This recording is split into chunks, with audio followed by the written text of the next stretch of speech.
Assalamualaikum warahmatullahi wabarakatuh. Salam sejahtera untuk kita semuanya. Nah, sahabat-sahabat, jumpa lagi ya bersama saya melanjutkan pembahasan kita terkait dengan manajemen konflik ya. Dan pada kesempatan kali ini saya akan sharing-sharing terkait dengan konflik organisasi dan kaitannya sama kompetensi ya.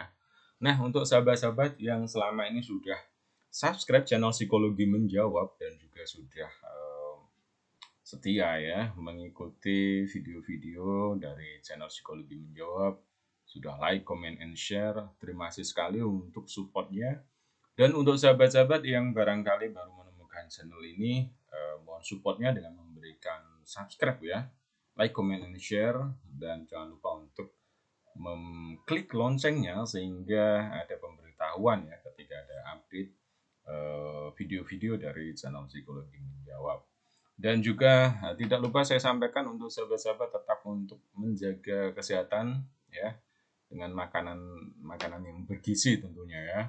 Terus kemudian juga menjaga kebersihan dan juga patuhi protokol kesehatan ketika mau keluar ataupun terutama kalau kemana-mana gitu ya. Oke, sahabat-sahabat. Kalau sebelum-sebelumnya saya sudah sharing terkait dengan konflik dalam konteks persoalan-persoalan dan kemudian bagaimana cara mengatasinya dan kemudian juga terkait dengan konflik lalu dampaknya ke personal ya. Kita sudah membahas terkait dengan stres, lalu terkait dengan komitmen. Nah, pada kesempatan kali ini adalah kaitannya dengan kompetensi. Kita tahu bahwa yang namanya konflik ya, itu menjadi hal yang sebenarnya satu realitas ya, realitas di kehidupan kita, artinya memang benar-benar ada, terutama adalah potensi terjadinya konflik. Adanya perbedaan-perbedaan seperti itu yang kemudian itu ketika kemudian tidak bijaksana menyikapinya, ketika kemudian melihat perbedaan sebagai pertentangan, disitulah terjadi konflik ya. Dan perlu untuk kemudian kita pahami, kalau kemudian membuat orang semuanya sama itu jelas tidak mungkin. Sehingga disinilah kita belajar bagaimana kemudian kita hidup berdampingan ya. Artinya di mana satu sama lain saling menghormati dan memegang prinsip-prinsip yang benar ataupun yang baik ya. Karena itulah perlu untuk dikelola agar tidak menimbulkan perpecahan. Lebih-lebih kalau kemudian kita berada di dalam satu institusi, kita berada di satu masyarakat, ataupun kita berada di satu organisasi, maka jangan sampai kemudian perbedaan-perbedaan itu menjadi pemicu terjadinya perpecahan ya. Nah, disinilah kemudian kita perlu untuk kemudian saling memahami satu sama lain ya. Dan kemudian juga bagaimana kemudian kita bijaksana menyikapi segala perbedaan yang ada. Maka dari itu untuk bisa melakukan semuanya itu jelas itu butuh kompetensi ya, dan itu nggak mudah.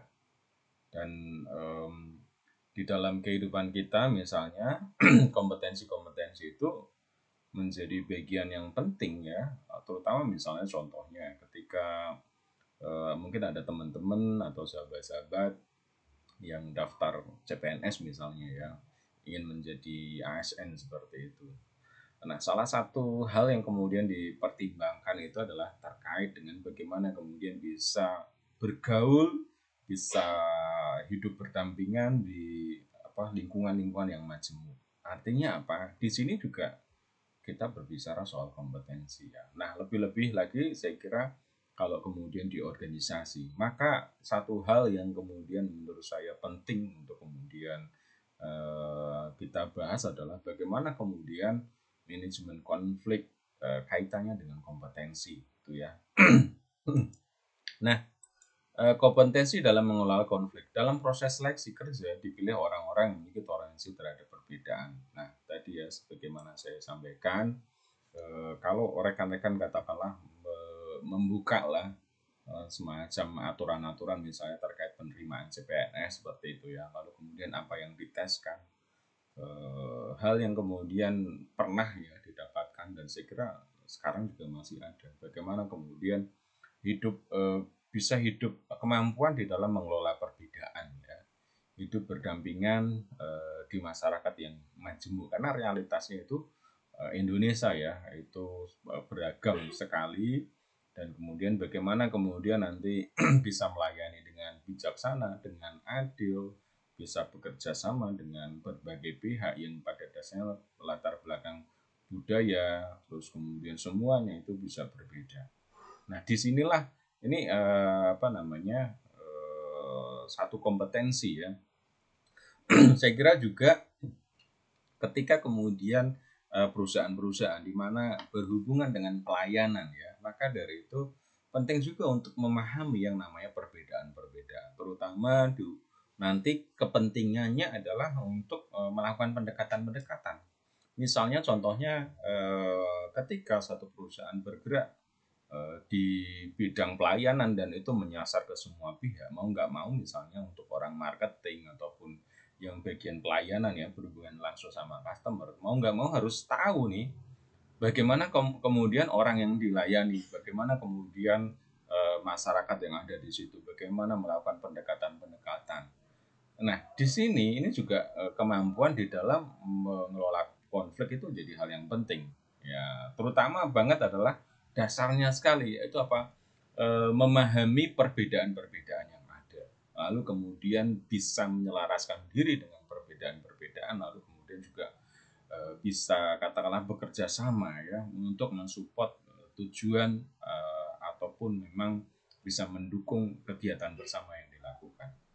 Nah, ya, memahami perbedaan sebagai realitas dan juga bisa menerima perbedaan yang ada dan bisa bekerja sama dengan orang lain dengan latar belakang yang berbeda. Nah, ini ya, lebih-lebih lagi kalau kemudian di situasi yang sekarang kita kita tahu ini eranya globalisasi, kita tahu ini eranya digital 4.0 ya, di mana kemudian dunia ini saling terhubung, bahkan kemudian kita juga bekerja sama dengan banyak pihak yang notabene-nya berbeda latar belakang negaranya bahkan. Nah, bagaimana kemudian kita bisa membangun kerjasama di dalam konteks yang sifatnya globalisasi dengan berbagai pihak yang kemudian berbeda.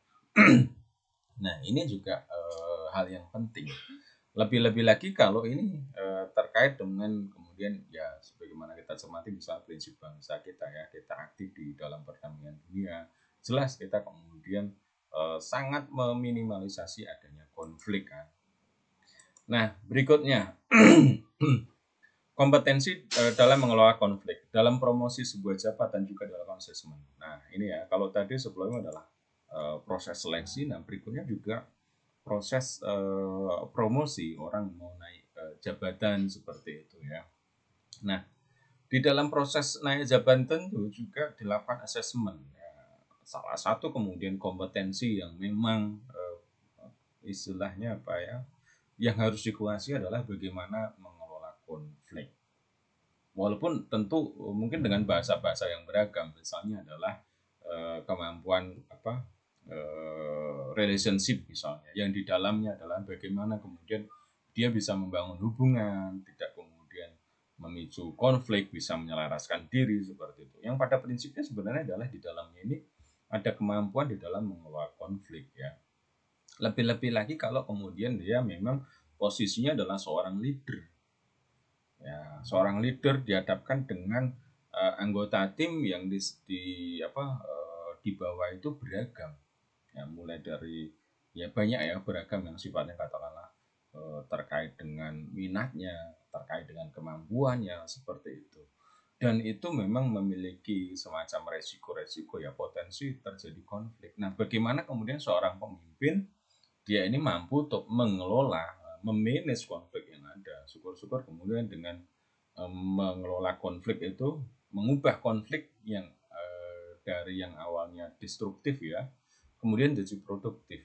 Yang awalnya mungkin sifatnya adalah saling menjatuhkan, tetapi kemudian bisa untuk kemudian saling berkompetisi. Ya, di sini ini kemampuan penting ya.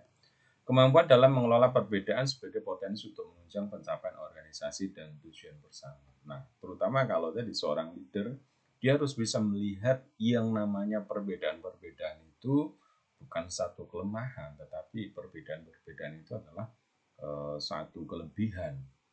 Bagaimana kemudian ditata yang beda-beda itu menjadi satu gambar yang unik, menjadi hal yang utuh. Bagaimana kemudian bisa menyatukan mereka dengan semangat, dengan tujuan bersama, sehingga sama-sama memiliki tujuan yang sama untuk atau perjuangan yang sama. Disinilah penting juga kemudian kemampuan mengelola konflik yang bisa jadi bentuknya misalnya di dalam kompetensi adalah kemampuan teamwork ya. Bagaimana orang bisa bekerja sama dengan orang yang lain. Mulai dari ketika dia menjadi anggota berarti apapun itu atasannya, latar belakangnya, apapun itu temannya, tetapi tetap dia berkontribusi yang terbaik ya di dalam tim itu. Ini bagian dari dia bekerja sama dengan tim ya. Atau kemudian lebih luas lagi, bagaimana kemudian dia ini bisa mengelola sumber daya yang ada di dalam tim. Artinya apa kalau kemudian kita cermati ada orang-orang yang katakanlah satunya mungkin sangat lembut dalam berbicara, satunya lagi mungkin nadanya tinggi. Nah, bagaimana kemudian menata itu semuanya? Yang nadanya tinggi ya kira-kira di bagian apa? Yang nadanya lembut kira-kira di bagian apa? Disitulah kompetensi itu, kemampuan itu. Ketika kemudian dikaitkan dengan kompetensi dan mengelola konflik ya. Nah, berikutnya lagi kompetensi dalam mengelola konflik adalah seorang leader. Kemampuan penting dalam mengelola konflik dimulai dari mengenali karakter masing-masing anggota. Jadi penting untuk kemudian mengenali karakter masing-masing anggota, kelemahannya apa, kelebihannya apa, sisi yang menonjol apa, sisi yang dominan apa, lalu kemudian bagaimana memandang itu ya sesuai potensinya, potensi yang dimiliki. Kalau ini kelebihannya seperti ini, kira-kira mau diapa nih? Ini kurangnya seperti ini. Ini orangnya mudah tersinggung. Kira-kira ditempatkan di bagian apa? Nah itulah seorang leader ya. Dan tentu kemampuan untuk kemudian bisa melakukan itu ada kemampuan-kemampuan yang memang dibutuhkan. Misalnya adalah jelas kemampuan berkomunikasi ya. Bagaimana kemudian bisa berkomunikasi dengan banyak pihak. Kemampuan di dalam membangun hubungan. Bagaimana kemudian bisa membangun hubungan dengan banyak pihak.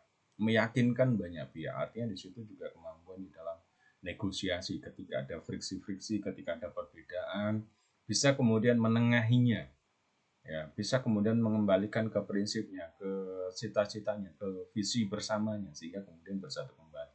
Nah, disinilah yang disebut dengan kompetensi itu. Jadi ini jadi hal yang penting dan tidak begitu saja bisa diabaikan ya terkait dengan kompetensi ya. Lalu kemudian pengembangan kompetensi. Bagaimana atau hal apa yang kemudian harus dilakukan kalau kemudian ini jadi hal yang penting.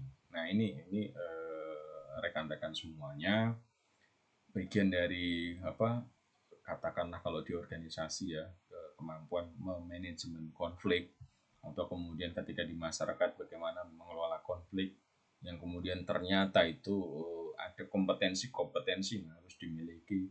Lalu bagaimana caranya untuk kemudian mengembangkan kompetensi itu.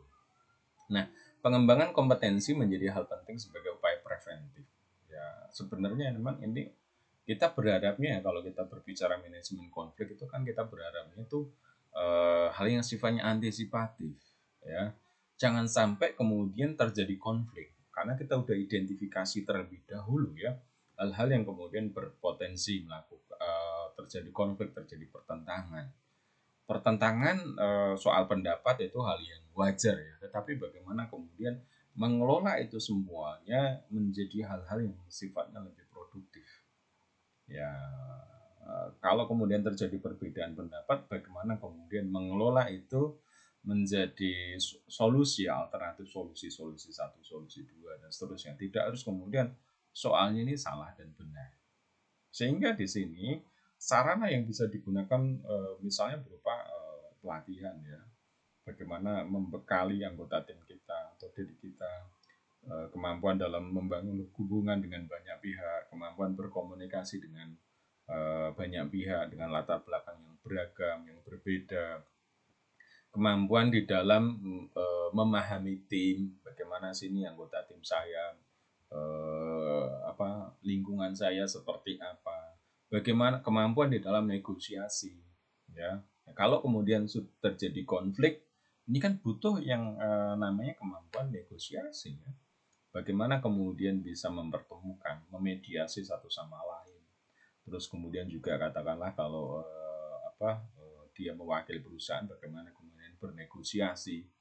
Sehingga di sini jadi hal yang penting, ya, hal yang kemudian perlu untuk diperhatikan.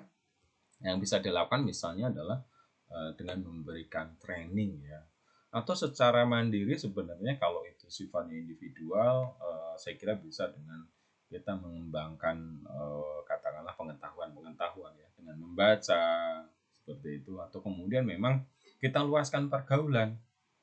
Nah, keuntungan tersendiri ketika misalnya kita kuliah misalnya, itu kan sebenarnya lebih dari hanya sekedar kita mendapatkan IP ataupun IPK ataupun ijazah, ya. Tetapi kita biasa bergaul, kita biasa bekerja sama dengan orang-orang yang memiliki latar belakang yang berbeda.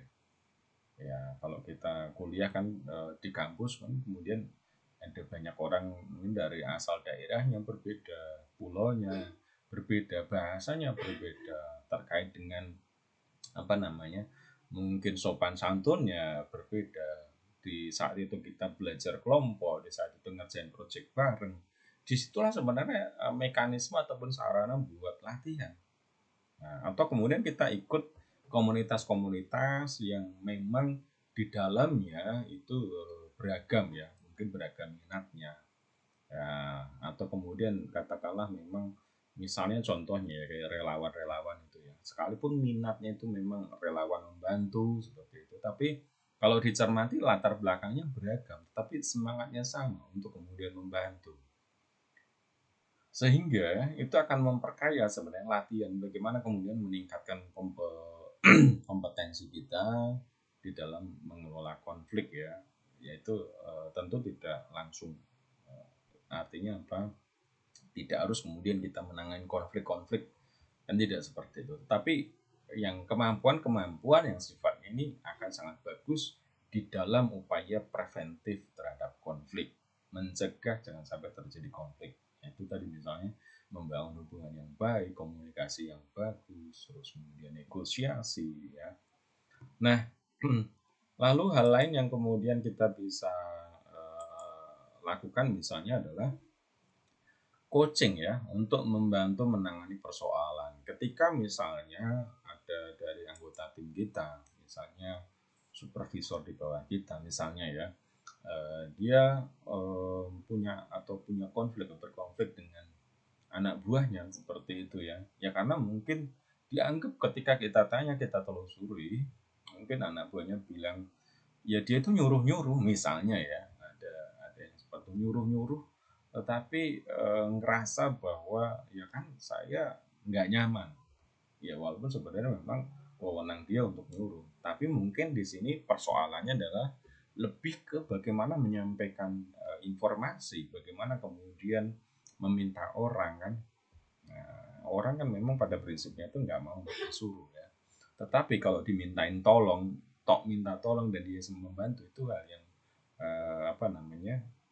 hal yang bagus, sehingga orang cenderung untuk kemudian melakukan sesuatu karena dimintain tolong, bukan karena diperintah. Nah, sehingga di sini persoalannya ternyata adalah soal komunikasi, bagaimana mengkomunikasikan sesuatu ke orang lain, ke anak buah. Sehingga jadi hal penting kemudian adalah bagaimana membimbing tim kita ini, katakanlah supervisor ini, ya, berkonflik dengan bawahan. Kita coach, ya, di coach bagaimana kemudian berkomunikasi, bagaimana menata bahasa, bagaimana kemudian katakanlah memerintahkan sesuatu ke anggota tim, ya, mungkin didengarkan terlebih dahulu gitu, ya, atau kemudian mungkin berkonflik dengan bawahan karena terlalu katakanlah mungkin hanya gara-gara terlambat atau apa, lalu kemudian dimarah-marahi seperti itu, ya. Dan bawahannya berani gitu, ya, berani sampai kemudian jengkel. Pada dasarnya mungkin, padahal persoalannya kalau kalau ditelusuri ya dia tahu bahwa dia salah, cuman apa, karena mungkin bahasanya yang kurang pas tadi ya oleh supervisornya, sehingga dia merasa jengkel gitu. Nah, sehingga di sini ini lagi-lagi soal kemampuan di dalam eh, komunikasi, atau hal yang lain, misalnya kok apa namanya, bagian ini atau divisi ini yang kemudian terdiri dari sejumlah orang yang berlatar belakang yang berbeda, kok performansinya nggak bagus gitu. Jadi kerja timnya itu nggak bagus, sedangkan dia jadi leadernya. Nah, di sini bisa saja kemudian persoalannya adalah karena dia kurang mampu untuk mengelola anggota timnya. Jadi kurang mampu memahami, kurang mampu untuk mengakrabkan, kurang mampu untuk menciptakan lingkungan ataupun suasana yang mendukung, saling apa namanya, saling memiliki, kemudian saling memahami, saling menghargai. Sehingga itu juga butuh di coach ya. Jadi konteks untuk coaching ini sebenarnya sangat luas sekali, dan terutama kalau memang apa namanya, kita jadi seorang leader, lalu kemudian kita punya anggota tim di bawahnya, dan kemudian dia juga mengelola tim lagi di bawahnya, maka coach itu menjadi hal yang saya kira bisa dilakukan ya untuk pengembangan kompetensi ya, basic dari manajemen konflik. Dan kemudian kompetensi manajemen konflik ternyata di dalamnya beragam. Nah, kalau kita cermati di dalam tadi ya, kita dapati ada banyak hal ya. Di dalam manajemen konflik itu ternyata ada yang dari sifatnya preventif ya. Bagaimana kemudian dia membangun hubungan, berkomunikasi dengan orang lain. Jadi kalau kita cermati, manajemen konflik itu lebih dari yang sekedar membuat orang lain itu damai ketika sudah terjadi konflik. Justru yang bagus itu adalah bagaimana kemudian mengidentifikasi dari awal ya, potensi-potensi terjadinya konflik. Nah, ini cerita ya, ada satu kesempatan saya diskusi dengan seorang manajer lah, bagaimana dia melakukan pendekatan, karena dia berhubungan dengan orang beragam, dan terutama juga orang-orang lapangan yang menurut dia kadang bahasanya juga bahasa lapangan, dan dia mencoba untuk menggunakan bahasa-bahasa lapangan, guyonan-guyonan lapangan yang itu membuat dia dekat, membuat dia akrab. Dan hal itu yang kemudian membuat anggota timnya itu merasa dihargai. Terus kemudian ketika ada permasalahan terbuka untuk mendengarkan, dan hal itu yang kemudian membuat apa namanya, minim ya, atau di sini timnya jadi kompak ya, tidak ada yang kemudian yang sifatnya adalah konflik atau kemudian perseteruan.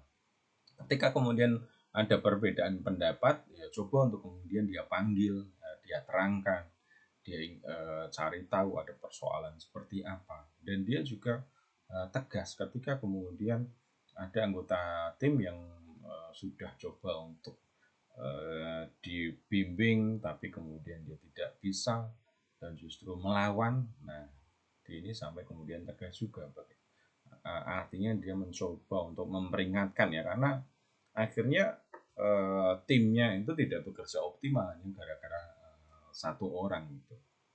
Nah, itulah ya, manajemen konflik lebih dari hanya, ternyata lebih dari hanya membuat, katakanlah mendamaikan ya mereka yang berkonflik. Jadi dimulai dari kemampuan mengidentifikasi potensi konflik, upaya pencegahan, sampai kemudian penanganan konflik, serta mengubah konflik menjadi hal yang produktif. Nah, mengubah konflik menjadi hal yang produktif ini juga tidak mudah.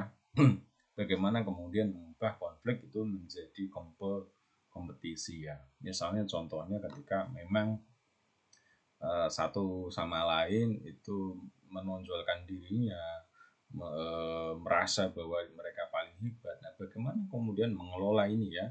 Misalnya contohnya diserahi satu project dan masing-masing ya, kalau memang hebat coba tunjukkan dengan menjalankan project ini. Ketika kemudian hasilnya bagus, hasilnya luar biasa, nah disitulah kita berikan apresiasi bahwa dia memang bisa. Nah, di sini ini bagian dari cara mengelola konflik ya, dimana kemudian mengubah yang awalnya ini berseteru lalu kemudian berlomba-lomba untuk menunjukkan performansi terbaiknya.